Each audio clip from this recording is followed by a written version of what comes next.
मेरे परम प्रिय छात्रगण, 8 क्लास आज जो है मैं 8 क्लास के इंग्लिश मीडियम के छात्रों को जो है हिंदी के विषय में पाठ 3 का जो है जैसा कि मैंने किया, अगर ना होती आपके जो है श्वेत पट पर अंकित है, इसके विषय में मैं आप लोगों को बताने जा रहा हूँ। लेकिन इसके पहले जो है इसके रचनाकार हैं श्री गोपाल बाबू शर्मा।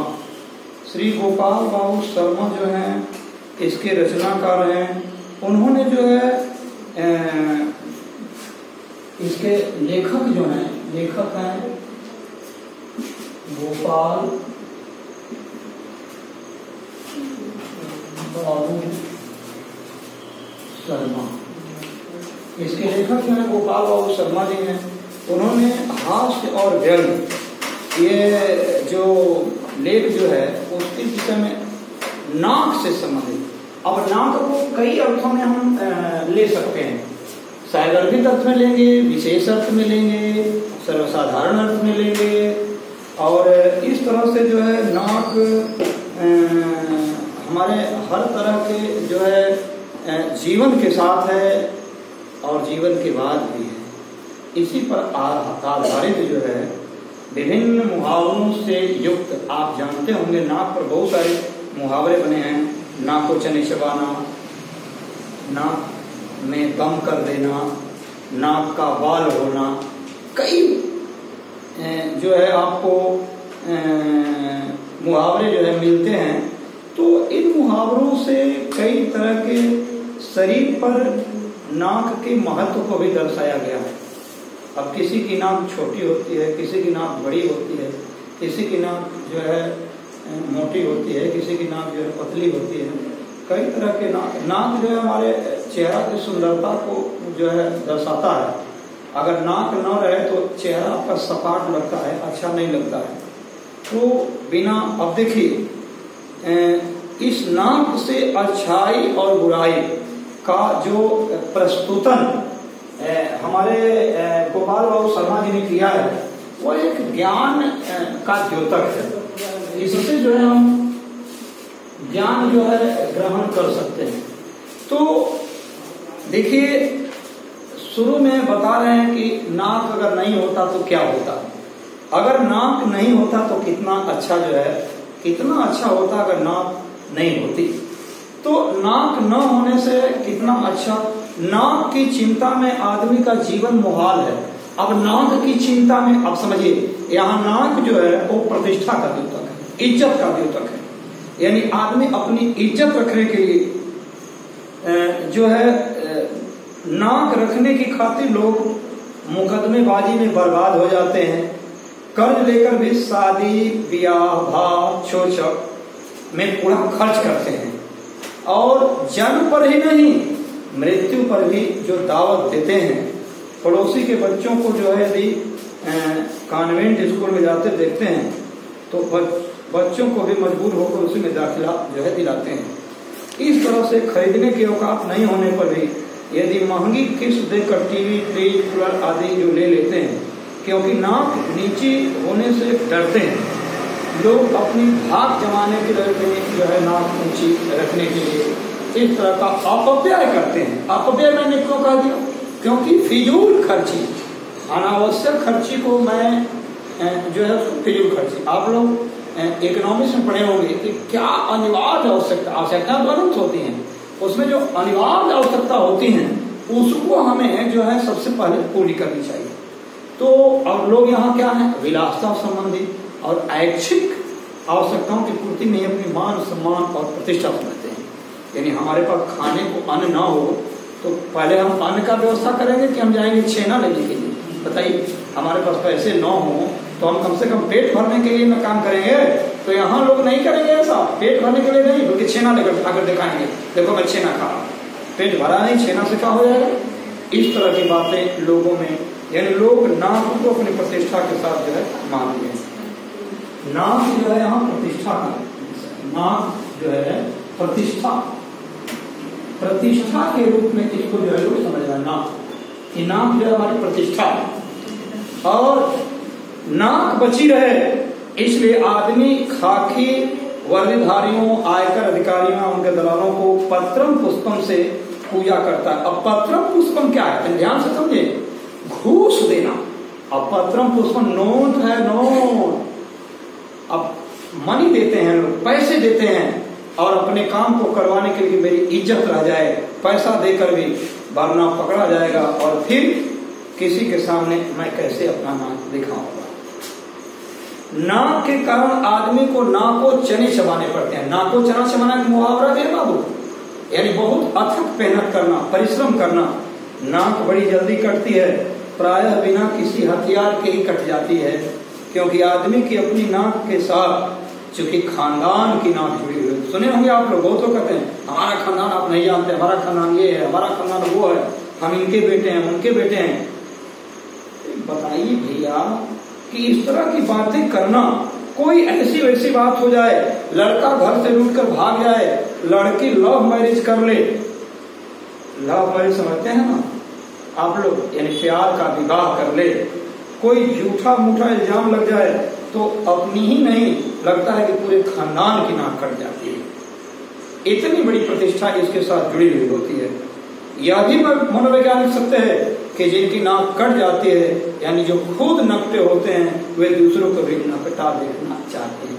यानी जिनकी खुद कोई इज्जत नहीं, वो दूसरे की इज्जत को देखना चाहते। मान न मान मैं तो तेरा मेहमान की तरह, मान न मान मैं तो तेरा मेहमान। यानी आप सर्दी जुकाम को बुलाते नहीं, लेकिन ऑटोमेटिक आ जाती है और आकर नाक में दम कर देता है। नाक में दम करना मन होता है बिल्कुल परेशान कर देना। नाक तब बुरी तरह लगती है जब वह किसी शुभ कार्य के वक्त अनायास छींक मार देती है। लोग कहते हैं अरे आपने छींक दिया, मेरा काम होगा कि नहीं होगा। वास्तव में नाक और छींक दोनों जो है सहेली हैं, पर ज्यादातर लोग उन्हें अकेले ही देखना पसंद करते हैं। एक तरफ लोग छींक की वजह से छींकते हैं, तो कुछ लोग आप लोग देखे होंगे फुरेरी डालकर, फुरेरी समझते हैं, नाकों में फूलदार जो घास नहीं होती है उसी को जो है नाक में लगा कर लोग छींकते हैं। और कुछ लोग नसवार सूंघ कर जानबूझकर छींकते हैं। नसवार कहते हैं जो सुरती उरती आप लोग देखे होंगे ना, तो उसकी गंध ठोकने पर देखे होंगे, अगल वाले लोगों को अगर उसका नशा चल जाता है तुरंत छींक आ जाती है, उसी को नसवार कहते हैं। जब आदमी का बुरा वक्त आता है या उसे किसी से कोई काम करवाना होता है तो सारी हेकड़ी भूल जाता है। एक बार क्या 1000 बार उसको जो है नाक रगड़ना पड़ता है। जब कोई गलती हो जाती है तब भी आदमी को अपने नाक रगड़नी पड़ती है। जिन लोगों के बदले या ईर्ष्या की भावना होती है वे भी मौके की तलाश के रहते हैं, कैसे किसी की नाक रगड़वा दे। नाक रगड़वा दे मतलब होता है परास्त कर देना, ये खूब मेहनत करा देना, फिर उनके काम में सफलता नहीं दिलाने देना। जिंदगी में हंसना गाना ही नहीं, रोना भी पड़ता है, क्योंकि यह जीवन क्या है निर्झर है। आरसी प्रसाद सिंह ने लिखा है कि यह जीवन क्या है निर्झर है, मस्ती ही इसका पानी है, सुख दुख के दोनों तीरों से चल रहा गदा नहीं है। तो हंसने की बात छोड़िए, पर रोते समय आंखों में जब आंसू आते हैं तो नाक भी उसका साथ जो है निभाती है। यानी आदमी जब रोने लगता है तो उसके नाक से अनायास ही पोंटा जो है बहना शुरू होता है, यानी पानी गिरना शुरू होता है।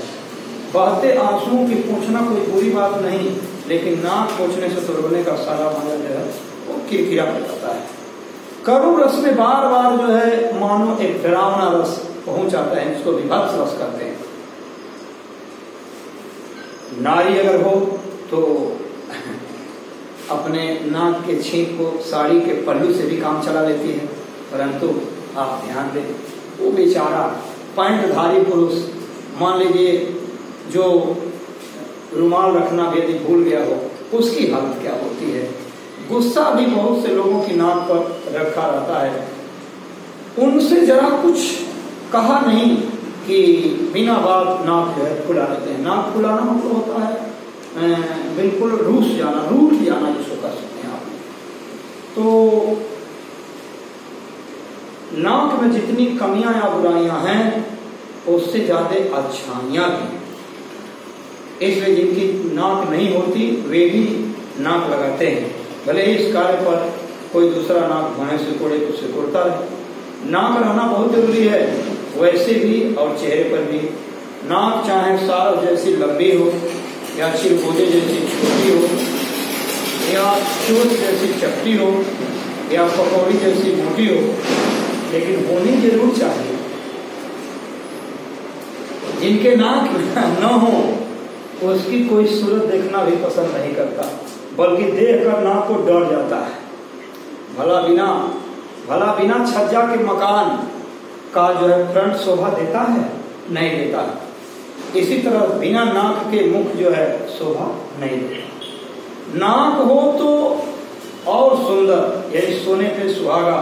इसलिए कवियों ने नक्सिक वर्णन के अंतर्गत आप लोग देखे होंगे, नाक पर जो है जैसे काफी वर्णन किया है। उसे नाक के हीरे मोती जड़ा नथ, नथुनी, लौंग, गुलाब आदि से लोग सजा कर, ये चीजें सबसे ज्यादा औरतों को देखने मिलते हैं। जैसे नथुनी है, लवंग है, गुलाब है, हीरा मोती जड़ा हुआ नथ है, ये सब पहनती हैं। तो मध्यकालीन काव्य नायिकाओं की नाक के बहुत सी उपमाएं दी गई हैं। नाक के चंपे की कली, तिल के सुगंधित फूल से निर्मित और तलवार की धार से बढ़कर बताया गया है। यहाँ तक तो ठीक है, पर एक बात समझ नहीं आती कि अधिकांश कवि नाक की उपमा तोती की चोंच से क्यों करते हैं। हम क्लास में जब किसी सुंदर सुमुखी नायिका की नाक की उपमा तोते की चोंच से पढ़ाते हैं तो हमारे हाथ में तोते उड़ जाते हैं और मन में अजीब से भाव बढ़ने लगते हैं। अब देखो सुगा, अब सुक्का के नाक को सबसे सुंदर माना गया है, सुकौआ नाक जिसको कहते हैं। अब बताइए, सुकौआ नाक को सबसे सुंदर माना गया है। गीत में भी आप सुने होंगे कि जो है सुगवा के ठोर जैसा नाक हो, यानी नाक को बड़ी सुंदर लोग मान जाते हैं।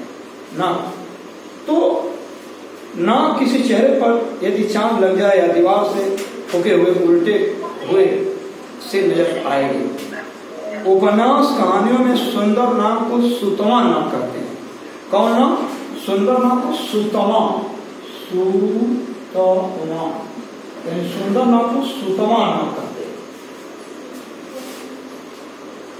चूंकि ऊंची और बड़ी नाक को लोग कुल्हाड़ी से जो है उसकी करते हैं, जैसे कुल्हाड़ी काट देता है उसी तरह से। हालांकि लंबी नाक जो है वह शरीर के हिसाब से सुंदर लगती है, चेहरा अच्छा लगता है। क्योंकि नाक जो है शरीर का सबसे महत्वपूर्ण अंग है।